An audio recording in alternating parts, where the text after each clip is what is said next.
problem 3-87. We're going to be starting with part A.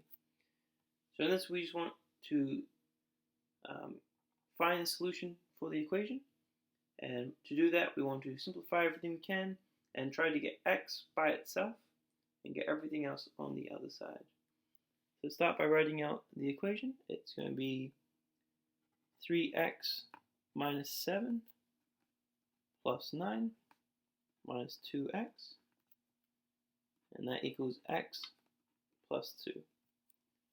And the reason we want to get everything x by itself is if you look at that, it's kind of hard to tell what x could be to make this side of the equation equal the other side. But if we get x just by itself, it's just going to tell us the answer on the other side. So let's start by grouping like terms on each side. So here we have a positive 3x and a negative 2x. So we can group those together and just get x. And here we have a negative 7 and a positive 9. So if we group those, we're just going to get a positive 2. And that's going to equal the other side. There's nothing we can group here. It's just an x and a 2. And we have x plus 2 equals x plus 2. So it's the same thing on each side.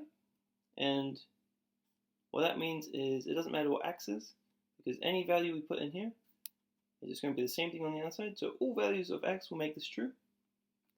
And for that to be a bit clearer, we can simply take away x from either side. So I'll do minus x and minus x from each side. They're going to zero out.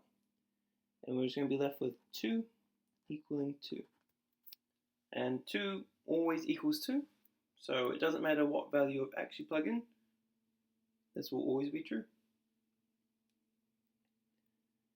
Now let's also do part B. So this one's going to be negative 2m plus 8 plus m plus 1, and that's going to equal 0. So once again, let's try grouping any like terms we have. So we have a negative 2m and a positive m. So if we group those, we'll end up with a negative m, or negative 1m, a little invisible 1 out front. And we have a positive 8 and a positive 1. So that's going to be positive 9. And that will equal the other side, which is just 0. We have a negative m here. So if we add an m to both sides, we can get it by itself on the other side. And this is going to 0 out here. We're going to get 9 equals m plus 0, which is m. And we have m equaling 9. And you might want to write that the other way around, because that's usually how we write it. But right here we can see that m equals 9.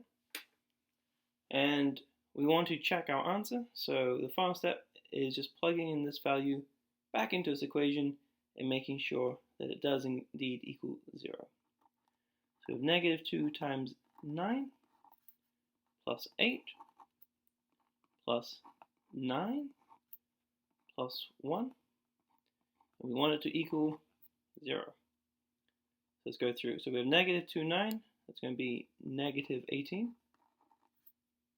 We're going to be adding 8 plus 9 plus 1.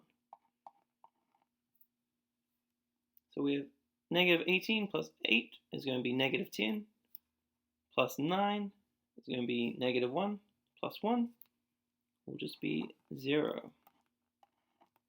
0 equals 0, so we've checked our answer.